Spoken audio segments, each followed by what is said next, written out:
প্রিয় মুক্তিকামী ছাত্র জনতা, আমরা দেখতে পাচ্ছি যে আমাদের এই অভ্যুত্থান এবং বিপ্লবের পরেই দেশে অরাজকতা নাশকতা করছে ফ্যাসিস্ট এবং তাদের দোসররা। আমরা দেখতে পাচ্ছি যে বিভিন্ন জায়গায় এখন গোলাগুলি চলছে, মন্দিরে হামলা হচ্ছে এবং নাশকতা ও লুটপাট করছে। আমরা মনে করি আমাদের যে ছাত্র নাগরিকদের অভ্যুত্থান তাকে নস্যাৎ করার জন্যই পরিকল্পিতভাবে এই ধরনের ঘটনা ঘটানো হচ্ছে। আমরা মুক্তিকামী ছাত্র জনতাকে সজাগ এবং সতর্ক থাকতে আহ্বান জানাচ্ছি এবং আমাদের যে অন্তর্বর্তীকালীন সরকার, আমরা সেই সরকারের যে প্রস্তাবনা 24 ঘন্টার সময় নিয়েছিলাম, জরুরি পরিস্থিতি মোতাবেক আমরা এখনই তার একটি রূপরেখা ঘোষণা করছি।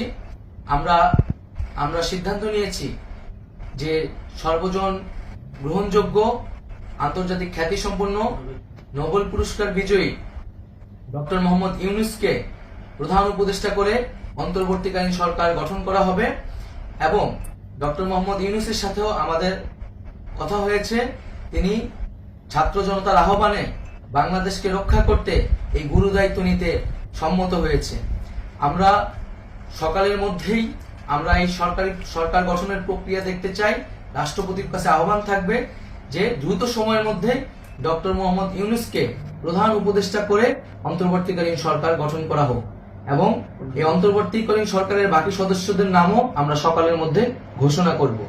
প্রিয় বন্ধুগণ, দেশে যে অরাজকতা চলছে, মানুষের জীবনে নিরাপত্তাহীনতা চলছে, সেজন্য আমরা রাষ্ট্রপতির কাছে আহ্বান জানাচ্ছি দেশে আইন শৃঙ্খলা পরিবেশ ফিরিয়ে আনার জন্য দ্রুত সময়ের মধ্যে কার্যকর ব্যবস্থা নিতে হবে এবং আইন শৃঙ্খলা বাহিনীকে সহযোগিতা করার জন্য মুক্তিকামী ছাত্র জনতাও রাজপথে থাকবে এবং অন্তর্বর্তীকালীন সরকার গঠন না হওয়া পর্যন্ত মুক্তিকামী ছাত্র জনতাকে রাজপথে থেকে তাদের যে অভ্যুত্থান, সেই অভ্যুত্থানকে রক্ষা করতে হবে।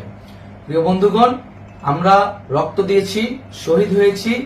আমাদের যে প্রতিশ্রুতি একটি নতুন বাংলাদেশ গঠন করার জন্য, সেটিকে আমাদের অবশ্যই বাস্তবায়ন করতে হবে এবং অবশ্যই ছাত্র জনতার প্রস্তাবিত সরকার বাদে কোনো ধরনের সরকার কিন্তু মেনে নেওয়া হবে না।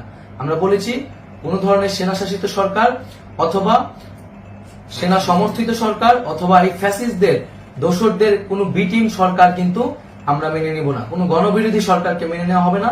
ছাত্র জনতার অভ্যুত্থানকারী যে প্রস্তাবিত সরকার, অন্তর্বর্তীকালীন সরকার, যেটা আমরা সিদ্ধান্ত উপনীত হয়েছি ডক্টর মোহাম্মদ ইউনূসকে প্রধান উপদেষ্টা করে এই সরকার গঠন করা হবে, সেই সরকারকেই বাস্তবায়ন করতে হবে অবিলম্বে।